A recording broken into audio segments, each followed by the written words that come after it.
வாகன புகை குப்பைகளை சேர்ந்து சுற்றுச்சூழல் மாறுபட்டால் மழை பெய்யாது. மழை ரொம்ப சிக்கலா இருக்கு. இப்போ மரத்தை வெட்டுறதை தடுப்போம்.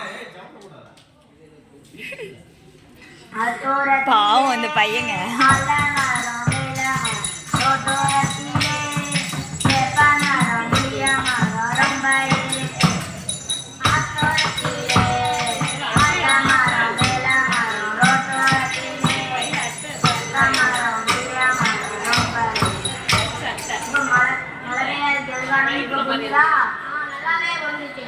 மரத்தை வெட்டினாலும் மழை பெய்யாது. வாகன குப்பைகளை சேர்ந்து சுற்றுச்சூழல் மாறுபட்டால் மழை ரொம்ப கஷ்டமாவே இருக்கு.